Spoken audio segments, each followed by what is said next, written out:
Buenas noches, hermanos, Dios les bendiga. En esta ocasión queremos compartir con ustedes un texto que aparece en segunda de Tesalonicenses, capítulo 2, versículos 1 al 12. Vamos a estar leyendo ahí y vamos a tratar el tema en esta noche, firmes ante la venida de nuestro Señor Jesucristo. Este es un texto un poco complejo, es decir, quizás no vamos a estar exponiendo todo en la profundidad que el texto amerita, pero vamos a decir algunas verdades que sí podemos extraer de forma casi natural del texto y que nos pueden ayudar con relación al tema de la venida del Señor. El deseo, hermanos, es que nosotros podamos tener una actitud correcta con relación a la venida del Señor, sabiendo que nosotros estamos seguros en cuanto a su venida. Estamos seguros en Cristo Jesús. Vamos a leer 2 de Tesalonicenses, capítulo 2, versículos 1 al 12. Pero con respecto a la venida de nuestro Señor Jesucristo y nuestra reunión con Él, os rogamos, hermanos, que no os dejéis mover fácilmente de vuestro modo de pensar, ni os conturbéis, ni por espíritu, ni por palabra, ni por carta como si fuera nuestra, en el sentido de que el día del Señor está cerca. Nadie os engañe en ninguna manera, porque no vendrá sin que antes venga la apostasía y se manifieste el hombre de pecado, el hijo de perdición, el cual se opone y se levanta contra todo lo que se llama Dios o es objeto de culto, tanto que se sienta en el templo de Dios como Dios, haciéndose pasar por Dios. ¿No os acordáis que cuando yo estaba todavía con vosotros os decía esto? Y ahora vosotros sabéis lo que lo detiene, a fin de que a su debido tiempo se manifieste. Porque ya está en acción el misterio de la iniquidad, solo que hay quien al presente lo detiene, hasta que él a su vez sea quitado de en medio. Y entonces se manifestará aquel inicuo a quien el Señor matará con el espíritu de su boca y destruirá con el resplandor de su venida. Inicuo, cuyo advenimiento es por obra de Satanás, con gran poder y señales y prodigios mentirosos, y con todo engaño de iniquidad para los que se pierden, por cuanto no recibieron el amor de la verdad para ser salvos. Por esto Dios les envía un poder engañoso para que crean la mentira, a fin de que sean condenados todos los que no creyeron a la verdad, sino que se complacieron en la injusticia. Es frecuente en el mundo en el cual vivimos el abordaje de los temas escatológicos, sobre todo aquellos temas que tienen que ver con la segunda venida de Cristo, abordarlos desde dos extremos. Por un lado están aquellos que se interesan por las doctrinas de las últimas cosas, es decir, por la escatología, se interesan por ella con un espíritu sensacionalista y farandulero, fruto de la curiosidad propia de aquellos que muestran interés y consultan la astrología y los horóscopos. Hay muchas personas que tienen esa intención, ese deseo de interesarse por los temas escatológicos de una manera así como se consulta el horóscopo. Son sensacionalistas, quieren saber fechas, quieren saber detalles de algunas cosas, pero el otro extremo es que hay algunos que se muestran apáticos, muestran cierta apatía hacia los temas escatológicos porque dicen que no están muy claros en la palabra de Dios, que no lo entienden muy bien, pero nosotros tenemos que entender que los temas de carácter apocalíptico y escatológico están en la palabra de Dios para darnos esperanza de nuestra fe, para que nosotros vivamos con firmeza y seguridad la vida cristiana. Esos temas están ahí para darnos esa fe y esa firmeza con relación a nuestro Señor.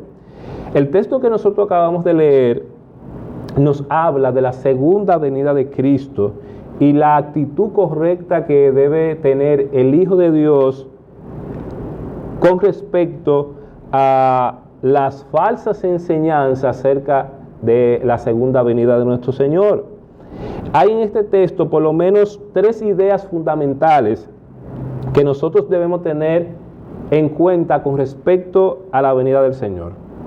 Una idea fundamental que encontramos en el texto es que nosotros no debemos alarmarnos por la venida del Señor. No podemos alarmarnos, no podemos inquietarnos con relación a la venida del Señor.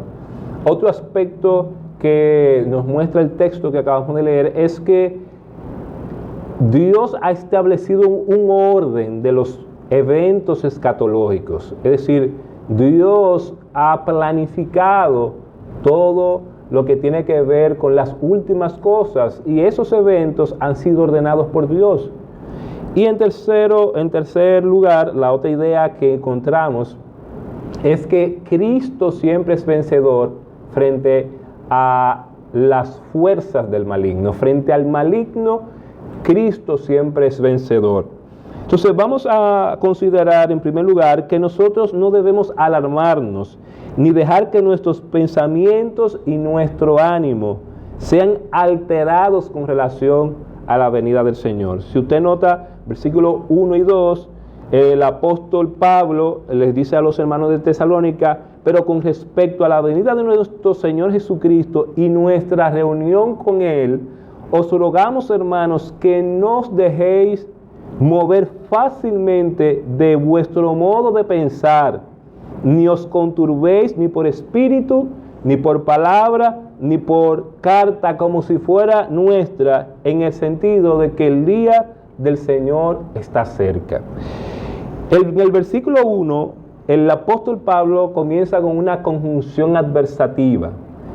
Es decir, el apóstol Pablo va a introducir un nuevo tema que es contrario a lo que él ha venido diciendo. Es decir, hay un contraste en lo que él va a decir ahora y lo que ya ha dicho. Él va a hablar de un tema importante, y este tema que el apóstol Pablo va a tratar es el tema con relación a la venida de nuestro Señor Jesucristo y nuestra reunión con Él.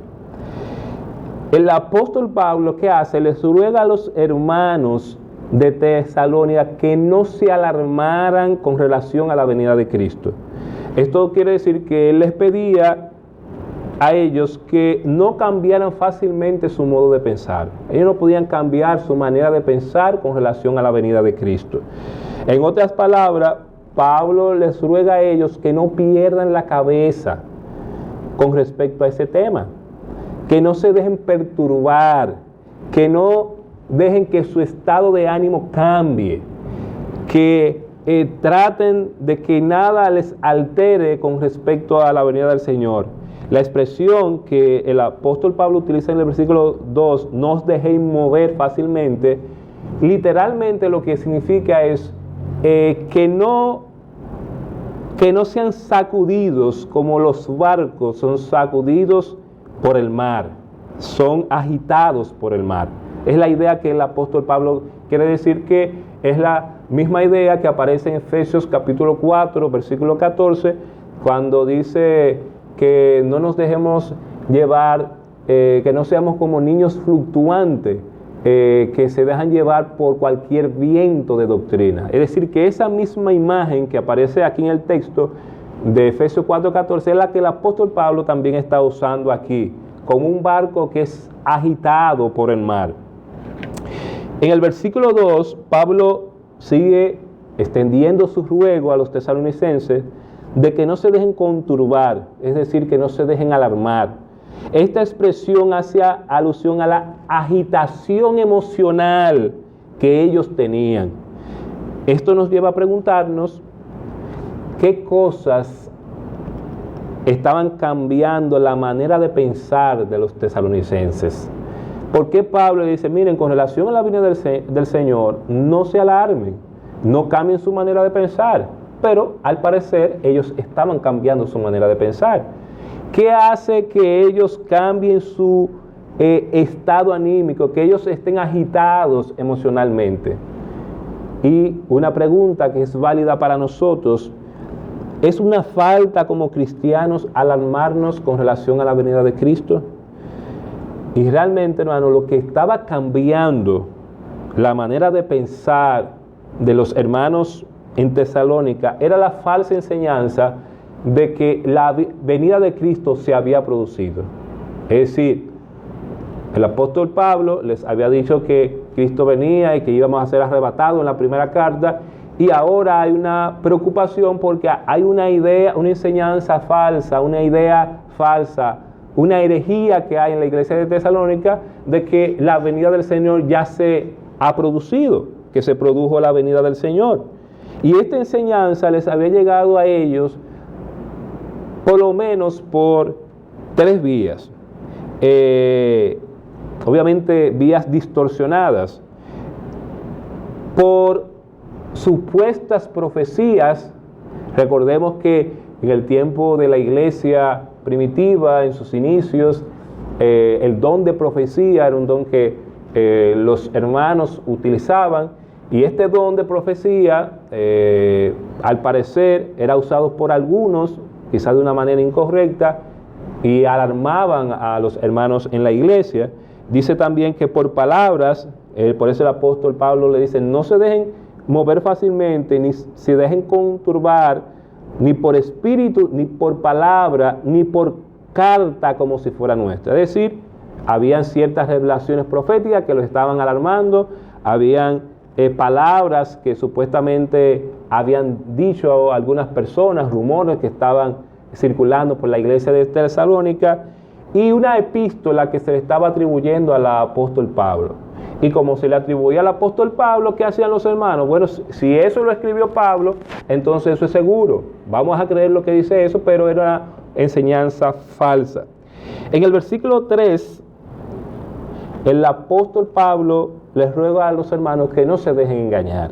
Dice el versículo 3, nadie os engañe en ninguna manera, porque no vendrá sin que antes venga la apostasía y se manifieste el hombre de pecado, el hijo de perdición. Pablo les ruega a los hermanos que no se dejen engañar, es decir, que no crean la mentira de que ya se había producido la venida del Señor. No crean que el día del Señor está presente. Y esto ha sido en la historia de la iglesia una constante. Muchas personas han hecho cálculos acerca de la venida del Señor, han fijado fechas de la venida del Señor. De hecho, circuló hace unos años la idea de que el mundo se iba a acabar en el 2012 porque supuestamente el calendario maya terminaba en ese año y ya se iba a acabar el mundo. Y muchos movimientos mendicantes también en la época de la Edad Media hablaban acerca de ese regreso de Cristo. Pero realmente nosotros tenemos que seguir creyendo lo que dice la palabra de Dios. Nadie sabe el día y la hora, sino el Padre en su sola potestad. Nadie sabe el día de la venida del Señor. El Señor Jesucristo puede venir hoy, puede venir mañana, puede venir quizás en el próximo mes, o puede venir quizás en 1000 años. Pero lo que sí tenemos que estar seguros es que todavía no se ha producido la venida del Señor, y tenemos que tener la esperanza de que algún día Cristo va a venir por su iglesia. Muchos creyentes se dejan engañar con las falsas enseñanzas porque les anima la curiosidad, les anima el sensacionalismo y un sentido de espectacularidad. Y uno tiene que tener cuidado, sobre todo con relación a los temas escatológicos y apocalípticos. ¿Por qué? Porque yo veo que hay algunos grupos que quieren aplicar lo que yo llamo una escatología precisionista. Quieren ser precisos en la escatología. Y no es posible ser precisos en la escatología. Primero, por el tipo de literatura que es. Y segundo, porque ese tipo de literatura, cuando se aborda y se interpreta, se puede aplicar a veces de diferentes formas. Pero lo real, lo seguro es saber que nosotros no podemos dejarnos alarmar con relación a la venida de nuestro Señor Jesucristo. La Biblia nos dice que nadie sabe ni el día ni la hora de la venida de nuestro Señor.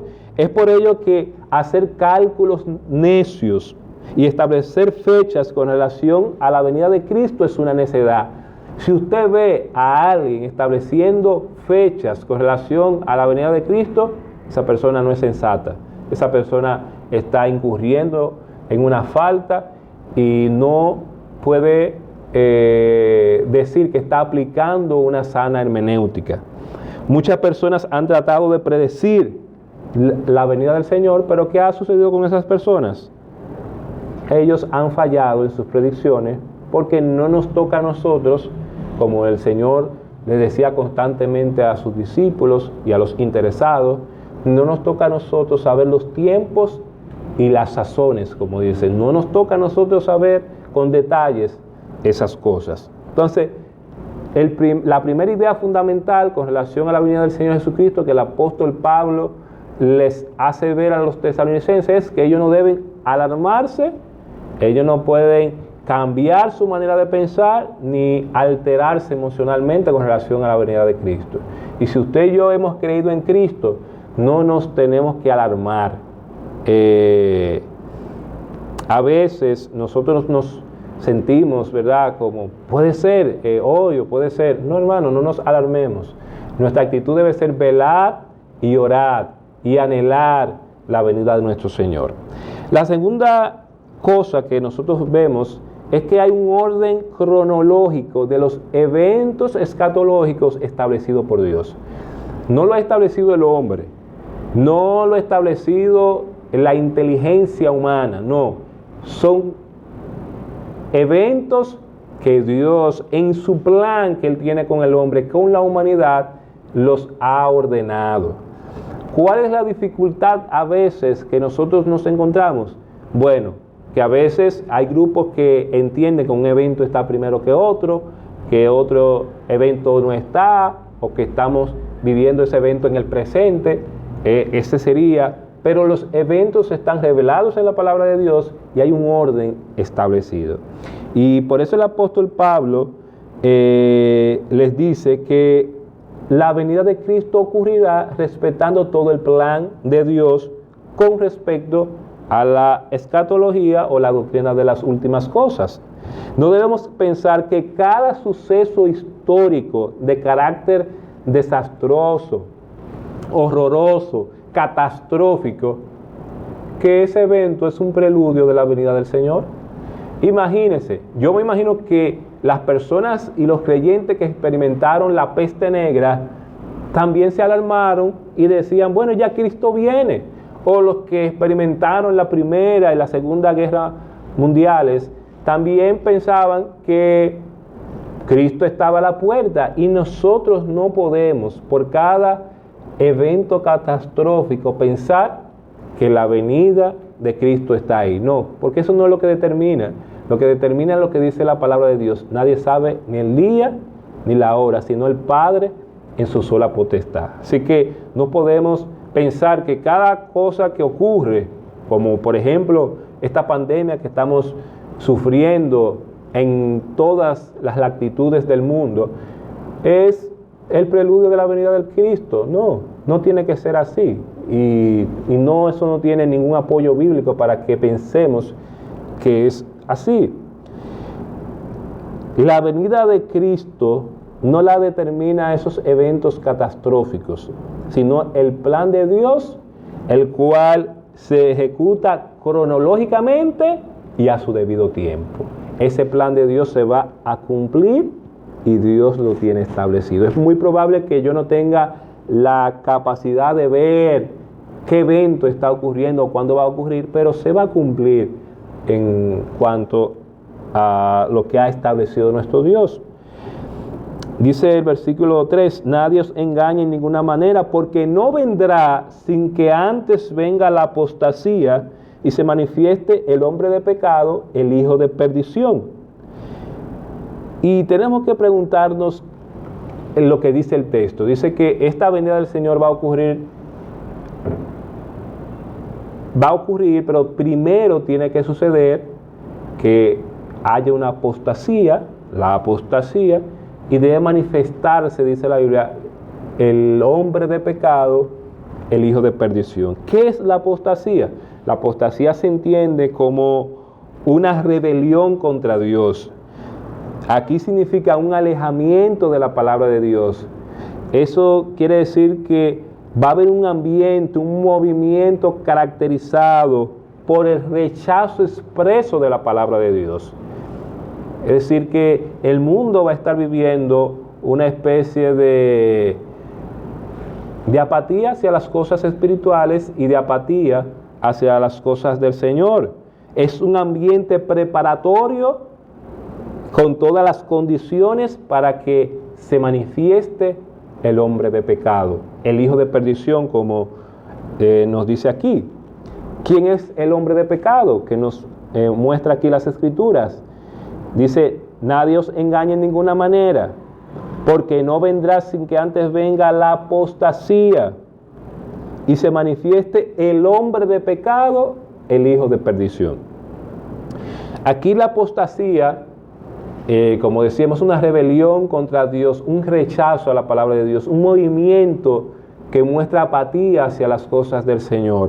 Y ese movimiento va a ser como la preparación, el ambiente propicio para que aparezca este hombre de pecado, que es el hijo de perdición.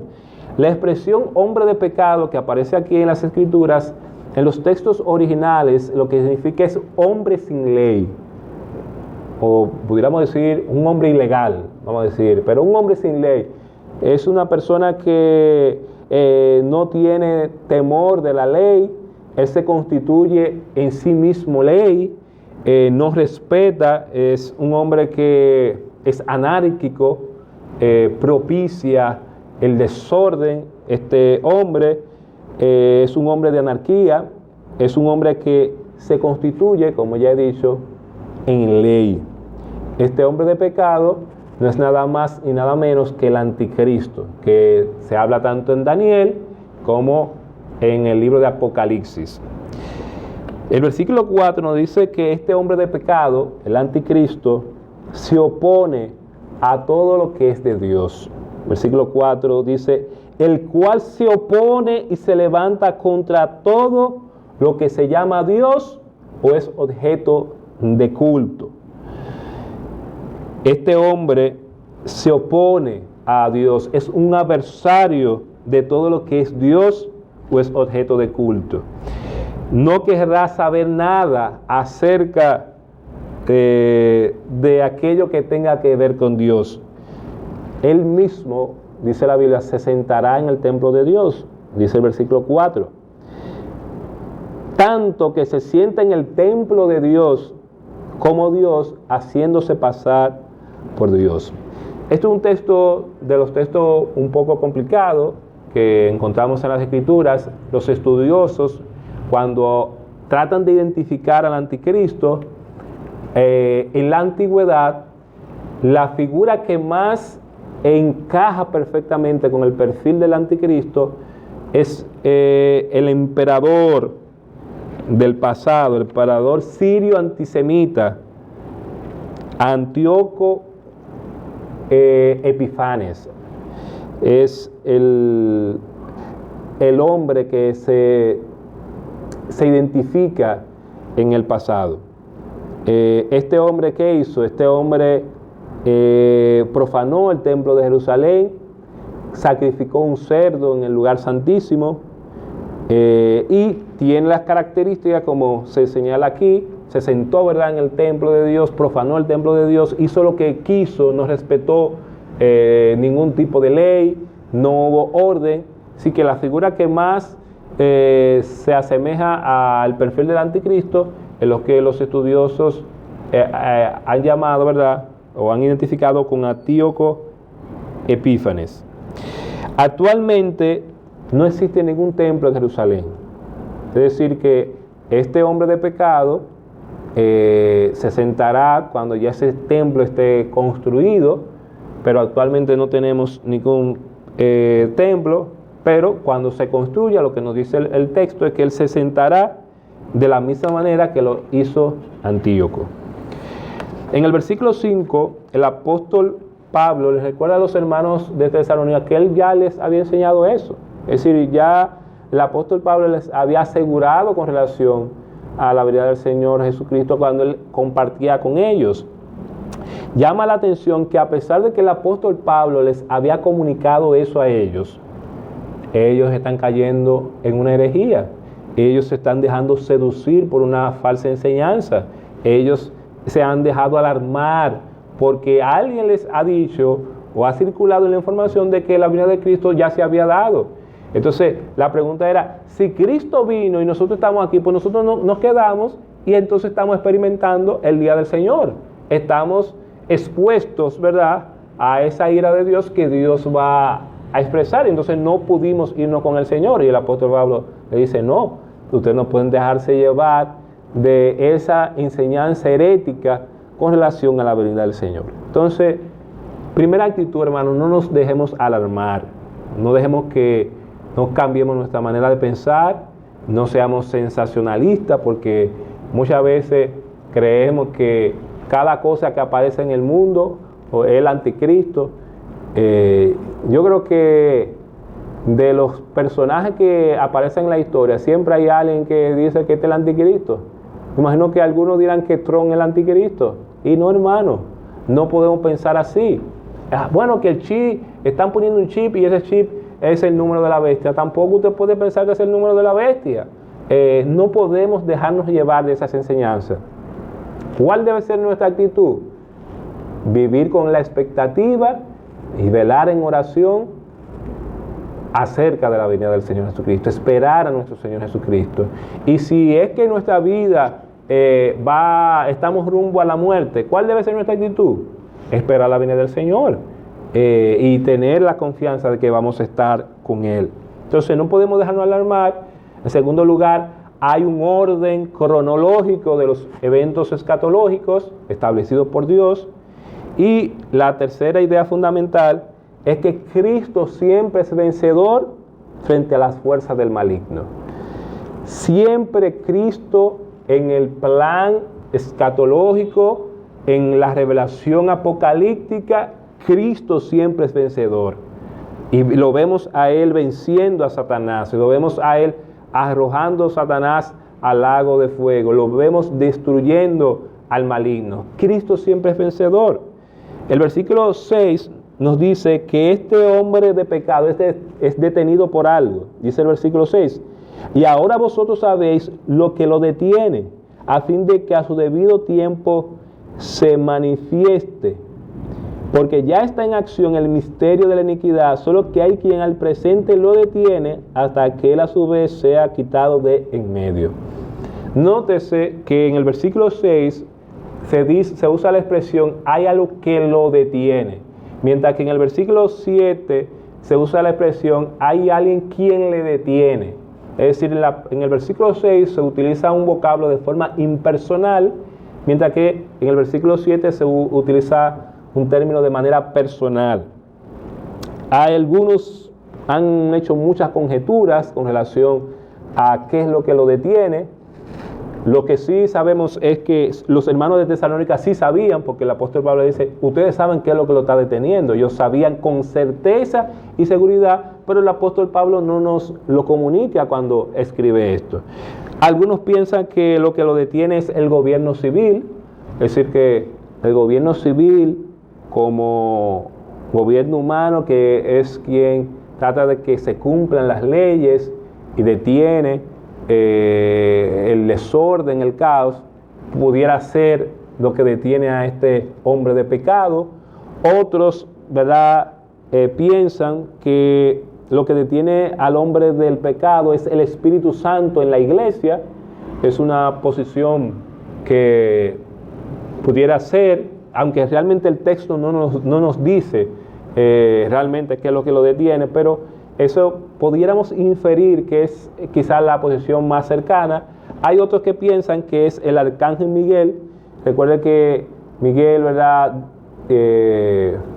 luchaba, ¿verdad?, por el cuerpo de Satanás, de Moisés contra Satanás, es decir, que siempre ha enfrentado a Satanás.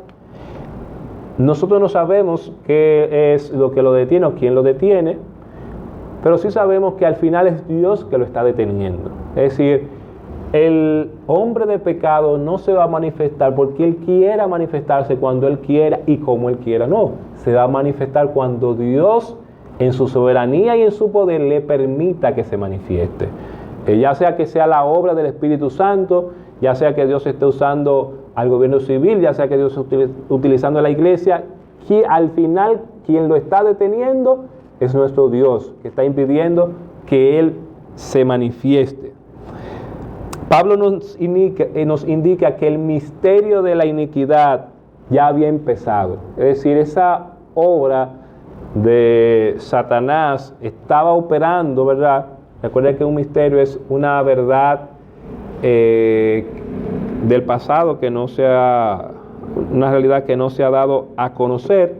Es decir, que ya estaba operando, se había mostrado esa operación maligna, quizá, como decíamos, como forma preparatoria para la manifestación del anticristo, la aparición del anticristo. Nosotros notamos, ¿verdad?, que este hombre de pecado aquí, o anticristo, tiene varias características. Por ejemplo, el versículo 3 es un hombre sin ley.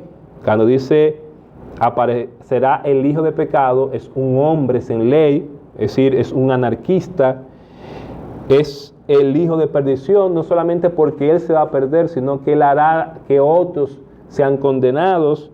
Está contra Dios, quiere parecerse a Dios, quiere ser como Dios, quiere ponerse por encima de Dios. Este hombre de pecado viene por influencia de Satanás, dice el versículo 9, inicuo, cuyo advenimiento es por obra de Satanás. Es decir, que las fuerzas poderosas de Satanás, toda su energía, Satanás la va a concentrar para que aparezca este anticristo, este hombre de pecado. Él hará muchos milagros, él hará señales mentirosas y falsas. Él tendrá esa característica. Él va a engañar a los que se pierden, dice el versículo 10, y con todo engaño de iniquidad para los que se pierden, por cuanto no recibieron el amor de la verdad para ser salvos. Él engañará a los que se pierden. Estos se pierden, tenemos que aclarar, se pierden porque se negaron a amar la verdad que les podía salvar. Es decir, ellos tuvieron la oportunidad de amar la verdad, de conocer la verdad y ser salvos, pero ellos se negaron y prefirieron creer la mentira. Esto es importante porque nosotros vivimos en un mundo que entroniza el relativismo, que enseña que la verdad es relativa y que existen diferentes caminos para, con el mismo grado de validez, para ser salvos. Y todo eso es una falsedad. La verdad no es relativa y no existen varios caminos con igual validez para ser salvos.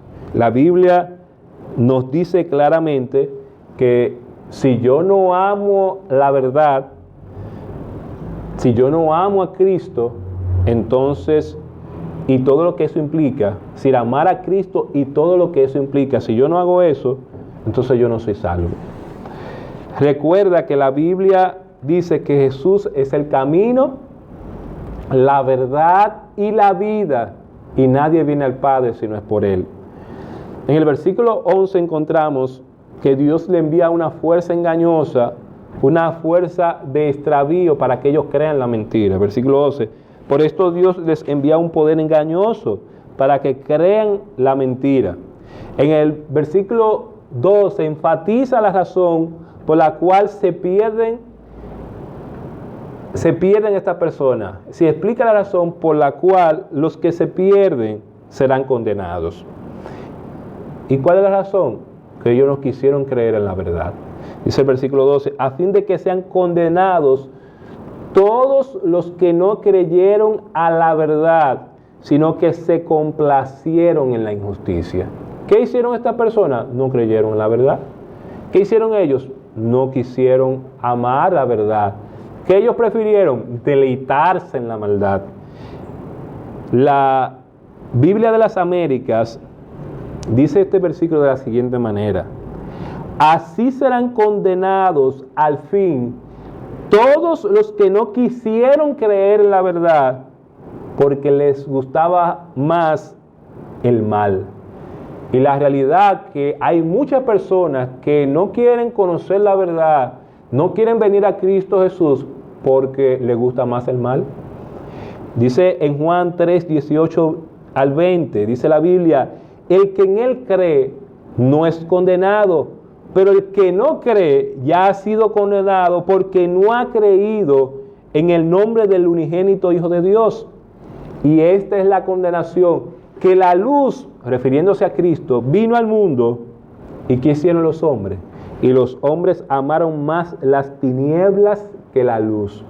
¿Qué hicieron ellos? Amaron más las tinieblas, amaron más la mentira, amaron más la maldad y no vinieron a Cristo. ¿Y sabe por qué hicieron eso? Porque sus obras eran malas.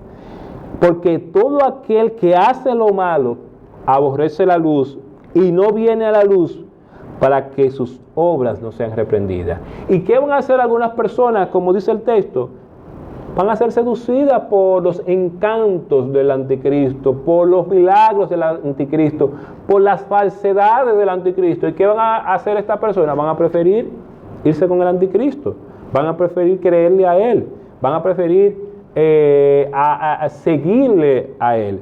En cambio, ¿qué ellos hicieron? Rechazaron el amor a la verdad y no quisieron creer en la verdad que es Cristo Jesús. Juan 3:36 nos dice que el que rehúsa creer en Cristo está bajo la ira de Dios. Y si usted está rehusando creer en Cristo, si usted prefiere creer la mentira, usted está bajo la ira de Dios. Hermanos, a pesar de que este hombre de pecado engañará y seducirá a muchos en el mundo, a pesar de que él se va a manifestar con poderes engañosos, la Biblia nos dice que finalmente él será destruido por nuestro Señor Jesucristo. Finalmente Cristo será vencedor.